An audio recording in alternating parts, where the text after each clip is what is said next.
We're well into the new year, and it's been a cold winter. And it'll be cold for a while thanks to the groundhog. But the winter is the perfect time to just cozy up and watch some good movies. And with ExpressVPN at your side, your choices are never ending. ExpressVPN is the ultimate skeleton key for anyone trying to unlock their streaming service's true potential. Searching for a movie or series but can't find it anywhere? Apps like Netflix and Hulu hide content from you based on your geolocation. But with ExpressVPN, you can change your location to somewhere like Australia, and within seconds, the movies you've been looking for will appear. And with over 100 countries to choose from worldwide, you can find vampire movies hidden all over the place, like The Last Voyage of the Demeter, only streaming in France, and Abigail, only showing in the UK. With ExpressVPN, the options to watch what I want, when I want, are limitless. Find out how you can get yourself 4 months of ExpressVPN for free by scanning the QR code on screen or by going to the link in the description below, expressvpn.com/Cinemassacre. Back in the day, it was all about Nintendo and Sega. Nintendo had Mario, Sega had Sonic. These were the two big mascots of the video game arena. Nobody else could even come close. It was a two-party system until the character Gex came along representing the 3DO. Now, Gex was exclusive to the 3DO, just barely long enough for a sloppy crap that dropped from a sloth's anus, because later that same year of '95, it was ported to the Saturn and PS1. So now both Sega and Sony had the Gecko on their side. 2 sequels followed, which were on both the N64 and PS1, and until 2000, Gex was the mascot for the developer Crystal Dynamics, who are also known for Legacy of Kain and Tomb Raider. Now that I just spit out all that history, let's talk about the character. What exactly is Gex? Well, he's a wisecracking, TV-watching secret agent Gecko, who's voiced by stand-up comic actor and writer Dana Gould, at least in the North American versions, who also wrote for The Simpsons from 2001 till 2007. So basically, Gex is just another green smartass like Michelangelo or Mondo Gecko. Yeah, remember Mondo Gecko? Or maybe it's more like the Gecko Gecko. A talking gecko? Why? I'll tell you why. Because people trust advertising icons. Gex, 15 minutes could save you 15% or more on shitty games. So the game begins with a weird cutscene. I had just finished my usual morning routine of nude funkercise. Nude funkercise? Can somebody explain that to me? Or no? How about not? So the main hub is the media dimension, which is home to a bunch of TV channels that Gex has to travel through as he fights his way across a bunch of side-scrolling stages, each with a different TV theme, and ultimately has to go head-to-head with the main villain, Rez.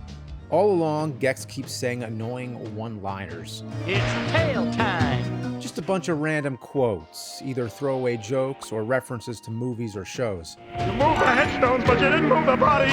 They're rarely well-timed and often just come out of nowhere. Number 1, raise sheep. George of the jungle. Whoop, whoop, whoop, whoop, whoop, whoop. Sorry, Mr. Presley. Looks like bugs after the trucks. Hey, where's James Honda? This is the worst health club I have ever been to. Hey, where's James Honda? Jeez, Gex is annoying. I guess it could be argued that Mario is just as annoying sometimes. Hey, where's James Honda? But maybe we've gotten used to Mario. We put up with his shit. But this is like if I just blurt out unnecessary quotes any chance I get. I'm king of the world!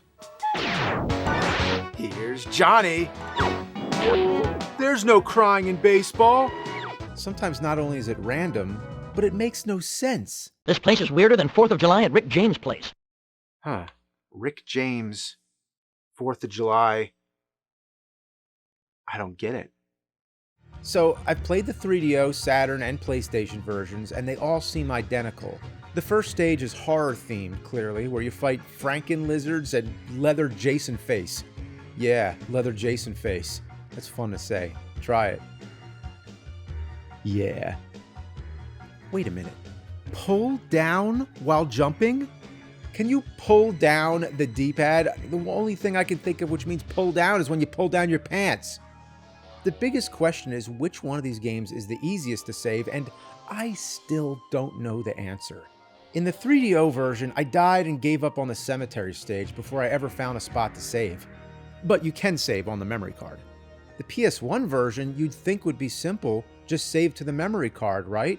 But no, it has a password, and they're really hard to read. Is that a D or an R? Maybe it's better on a CRT TV. But man, it sucks having to re-enter the code every time you lose all your lives. If you keep dying, like I did, you'll eventually find yourself entering the passwords on pure muscle memory, like you're punching in the Contra code. Except you only restart with 3 lives, so you bet your ass you'll be seeing the password screen a lot. Somehow it gets worse because you only get passwords after beating certain stages, like bosses for example. Each stage has hidden VCR tapes that also give you passwords to quote-unquote save your progress. But if you lose all your lives and haven't gotten a password in a while, you gotta redo a bunch of shit in the hopes that you'll get further than you did last time. Even the best levels in the world get old when you're forced to replay them on repeat. Otherwise, how is the game? Has it committed any real offenses yet? Well, look, the graphics are nice for a 2D side-scroller. Very reminiscent of Donkey Kong Country from the year before, but maybe not what you would hope for a next-gen console on the brand new CD format. But hey, it's very colorful, the stages offer a lot of nice variety and cool things to look at. There's a cemetery, a cartoon land, jungle island, a kung fu themed stage, and the final Resopolis that's filled with acid pools, tubes, and moving platforms. The control is functional and unremarkable at the same time. It plays like a game. There's nothing weird going on. Yet. Looks like Beetlejuice threw up. Oh my gosh, the boss is chugging God knows what and then farting all over the place. He's farting! Now come on, that's just toilet humor. Now let's get on with this buffalo diarrhea bullshit. One big thing with Gex is that he can stick to the ceiling and climb on walls, just like a real-life Gecko. It's probably one of the more unique elements of the gameplay. Gex can even climb on some background walls, which actually looks pretty cool. But sometimes I don't know which walls I can climb on because the background texture is blending into everything. God damn it. Other times, it looks like I can climb, but the game just won't let me. There's collectibles right there. Now that kind of shit really grinds my gears, but what really gets me going are the bullshit deaths. Well, that's gotta leave a mark. Another one bites the dust. Drop the ball there. Crash and burn. Game over, man. That's what Gex might say, but I'll just go with a simple, good old-fashioned fuck. Oh my god, it's Gamera. And I'm not joking. It is Gamera. He's got the rocket jets and even does the spin. The real character's name is Toxic Turtle, but it's Gamera. Gamera! Gamera! Gamera! Now listen to me, Grasshopper. Oh fuck, the game froze. You gotta be kidding me. That's just wonderful. That would have been a perfect time to shut the fucker off. And it froze more than once. But the game isn't too bad. In fact, I'd say it's a pretty decent side-scroller, except the stages stretch on way too long. Like this level from the cartoon world, it has a million doors you've got to go in and out of to get to the next part. The level just goes on and on for so long that everything starts blending together, so I forget which doors I've gone into already, and I start going in circles. The same could be said for a few stages like the rocket ship level and the final kung fu stage. They just never seem to end. Come on. One thing that could have helped would have been the ability to move the camera around so you can see what's below you to avoid stupid deaths like this. Some platformers have this feature, like the Flintstones movie game on Super Nintendo, and well, this game really needed that since most of my deaths were from falling into bottomless pits and acid pools right below what I can see on screen. But probably the worst part is still the passwords, not just having to enter them, but trying to make it to the next password. Nobody likes having to redo the same shit over and over. Also, the one-liners are really out of hand. By the end of this, I must have heard Gex say Wilma 100 times. Wilma! Yeah, speaking of Flintstones. But hey, at least you can turn the voice lines off. And believe me, I looked. But you know what? Actually, the most annoying thing of all is the final boss, Rez. Hey, it's Darth Vader's younger brother, Myron. You have to keep jumping across TVs, grab the power-up to damage him, keep hanging on the wall, keep dodging shit, and every once in a while, you get the chance to hit him. It's a marathon, but afterwards, you get a funny ending. You're the greatest. I think you deserve a medal. You kick butt. I think you are the epitome of all things great. You are the best gamer in the history of the state. No, more like the country. Actually, the best in the history of Earth.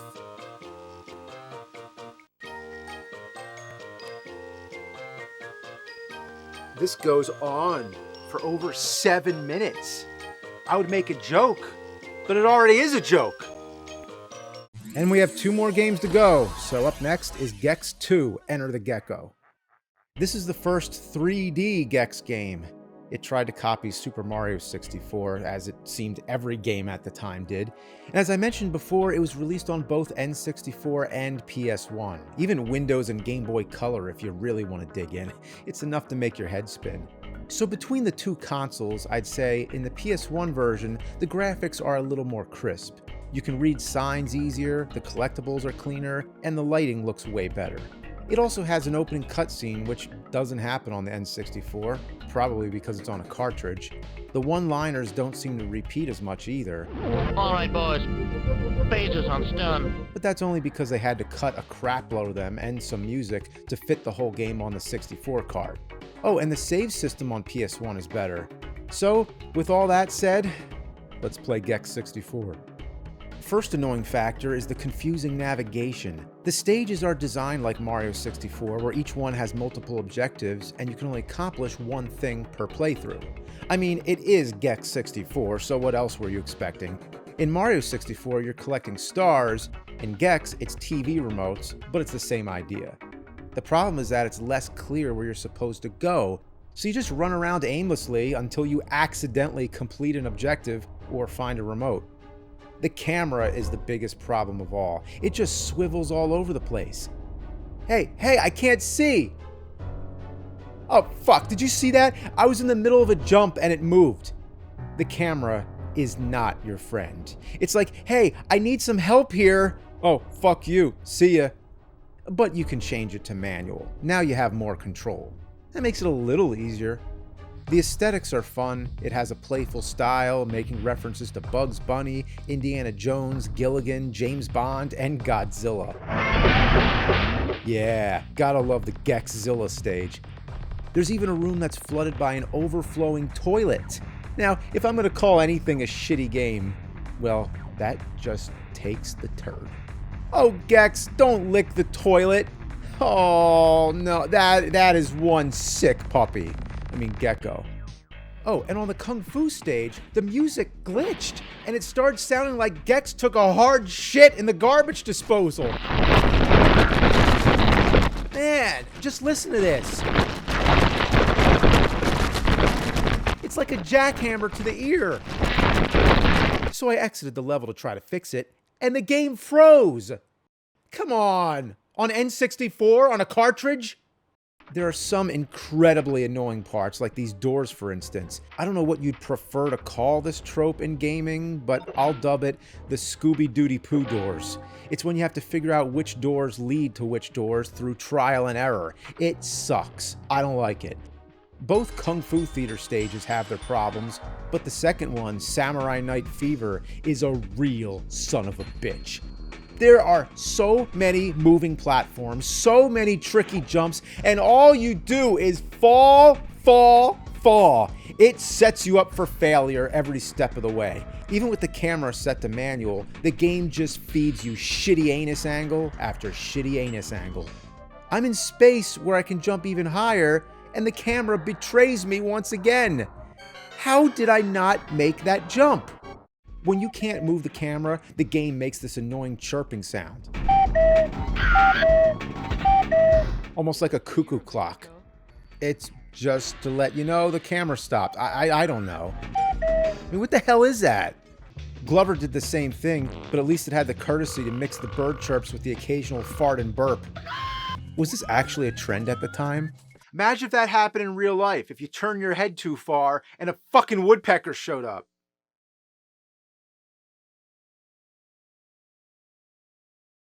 Ah! Then there's the N64 exclusive Titanic stage, where you have to use Gex's tail bounce to jump on shit. What is all this supposed to be anyway? Bunch of misplaced doorknobs and faucets? Getting to the top of this thing is like trying to climb a crap house wearing piss slippers. I will say the final boss is pretty cool. Rez is back, but this time he can grow bigger. Weird, creepy, and definitely something to remember. But after it's all done, there's no clever end scene, nothing like that, at least not on the N64 version. So, let's move on. Next up is Gex 3 Deep Cover Gecko. It's another 3D game, and like the last one, it was on both N64 and PS1. And between the two consoles, aside from all the usual differences, they have their own opening cutscenes. At least N64 has one this time, but it's just a bunch of magazine covers and newspaper headlines flying at the screen while a random British voice tells you the plot. It all came to an untimely end when Agent Extra was mysteriously kidnapped. On PlayStation, Gex is now a full-on secret agent or something, and has a conversation with a large-breasted FMV woman. Yeah, they put a real-life actress in the game, similar to Vincent Schiavelli in Corpse Killer. Except this time, it's Marlaise Andrada from Baywatch as Agent Extra, so I'm sure it drew a few more eyeballs. Hey, speaking of secrets, you want to see my... Gex. What the fuck? Anyway, I'm going to play N64 again because at this point I just played all of Gex 64, so it seems silly to adjust to a whole new controller layout. Typically speaking, you want things to be bigger in a sequel, an evolution, not just a regurgitation of the same shit you swallowed before. More things to do than you did in the last game, you know, and Gex 3 actually does that. There are more stages to play, with more variety between them, more power-ups and costume changes, and even more collectibles to collect. Speaking of collectibles, I haven't really gone into those yet, but essentially if you find 50 fly coins in a level, you earn an extra life. If you collect all 100, you get a remote. But if you die first, you're fucked. Unless you find a checkpoint mid-level, you need to re-find every single collectible every time you die. Swinging for the fences, baby! In Gex 2, when you die and come back, your total collectibles stay the same. So why'd they feel the need to change this? Is it such a bad thing for people to get more extra lives? And Gex 2 even had cooler collectibles, since we're getting real petty at this point. Why do we go from a system with collectibles that changed form and matched each stage's theme to generic golden fly coins like the first game? We went backwards. It discourages wanting to pick the things up altogether, but they are your main source of extra lives, and those fucking remotes are hard to come by. So even if you try to tell yourself that you're not going to pick them up, eventually you'll find yourself slipping into bouts of madness hunting for all 100 fucking fly coins. And then you die after finding 99 of them and start considering giving yourself a lobotomy before attempting that shit again. But you do. Like I said, the stages feature a lot more variety this time. The levels are still broken up by different themes or TV shows, but none of the themes repeat like they did in Gex 2. Gex has a different outfit for almost every stage too. Sherlock Holmes, a gladiator, an Egyptian pharaoh, a mobster, Little Red Riding Hood, and Dracu-Gex, to name a few. He's got more wardrobe changes than Mel Brooks in one of his films. One stage is Christmas themed and has you battling snowboarding elves and Santa Claus to the death. You're on the list. Another stage lets you drive a tank and blow up a city, while another takes you all over a pirate ship. There's even a stage where they do the good, the bad, and the ugly whistle, and Gex dresses as the man with no name. How fucking badass is that? You feel lucky, punk? Wait, does that say what I think it says? Is that a Donner Party reference? You know, the Donner Party who resorted to cannibalism to survive? And I thought this sign was a little much for a Nintendo game. That's pretty crazy. And wait, what's that sign coming into view? Visit Pooptown, USA? Pooptown? You're shitting me, right? Oh my god, I think I see it on the horizon. Holy mother of God, that is one big pile of shit! And it's covered in nuts. That's gross. I'm riding an ass on a turd. Oh, Gex, don't lick the turd. Yeah, those peanuts are not sanitary. Much like the last game, all the stages are connected by a hub world, this time apparently Gex's secret island cave, where you can run around and decide which order to play the stages in. Yeah, I mentioned Mario 64 a lot, and not only did it revolutionize the 3D platformer as a whole, but it also solidified that if you're going to make one of these things, then everything needs to be connected in a hub. Yeah. Whatever happened to a simple map? You know, like Gex 1? No, that would be too easy. So you have to run all over the fucking place, searching high and low for minutes at a time just to play the next stage so that you can collect enough remotes to challenge the bosses. It's tail time! You can tell wrestling was still really hot in '99, just in case anyone forgot, because the first boss fight is a wrestling match against Rock Hard. The boss music even sounds like a crappy wrestler's theme song.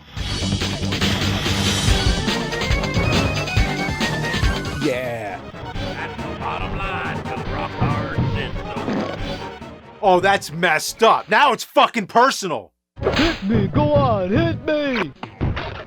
Oh, you gotta be fucking kidding me, right? He turned me into a basketball? Oh, the fucking disrespect. Beating the bosses nets you the key to the next section of the hub world and your next slew of levels to find. Besides Rez, the final boss, the only other major boss in the game besides Rock Hard is the Lizard of Oz. Lions and tigers and gecko shit, oh my! I wonder if Gex likes to wipe his ass with his tail. Anyway, he's dressed as the Tin Man for this battle. I hope he didn't use aluminum paint for the costume. Just avoid the annoying TV enemies and shoot him in the giant dumb face with the cannons that appear, and you're one key closer to the final battle. Gex 3 is actually not that bad. Sure, it's got some problems, but overall I had a lot more fun than I was honestly expecting. I mean, yeah, I got lost pretty often and I wasted more time than I'd like to admit, wondering where the fuck the last collectible is on this damn beanstalk. Oh, there it is. Pretty much if you liked Gex 2, you're probably gonna like Gex 3. They even fixed the camera, mostly. I mean, I just don't think I can bring myself to hate a game that brought us Poop Town, USA. After beating the final boss on N64, the game ends on another wet diarrhea fart to the face. We cut to Gex's rad, bow-tied fucking turtle butler Alfred relaxing on the beach. Yeah, British butler named Alfred. So original. Remember that random British voice I mentioned in the beginning of the game? Yep, that was Alfred. Alfred. He thinks that he rescued Extra all by himself. He tries saying Gex couldn't have done it without his help, like his tooltips in-game were really all that helpful. Entering the training area should allow you to brush up on your skills. No fucking kidding. Yeah, and he drops some sequel bait. Mr. Gex and I will return soon. Ta-ta for now. But this would end up being the last Gex game, so I guess it was just wishful thinking. Like the ending of the Super Mario Bros. Movie. The '93 version. And that's basically it. Like I said, hot, wet fart to the face. Not that great. So, that was the Gex trilogy. And to be honest, it wasn't as bad as the shit I usually play. It was kind of middle of the road, which is where the horse shit usually lands. Yeah, it's a horse and buggy kind of road. But anyway, the thing that really bummed me out was the ending. It was so lackluster. I wonder if the PS1 ending is any better. Well, that's what YouTube is for, so let's check it out. And then, after he showed me his entire collection of Star Trek bloopers, he asked me to marry him. That's my dad. Good thing I got you out of there when I did. As I was saying, Extra, my love, it's tail time. Come here, you silly gecko. Oh, Gex. You know what? I was fine with the first ending. Fuck you, you gecko motherfucker! Ugh!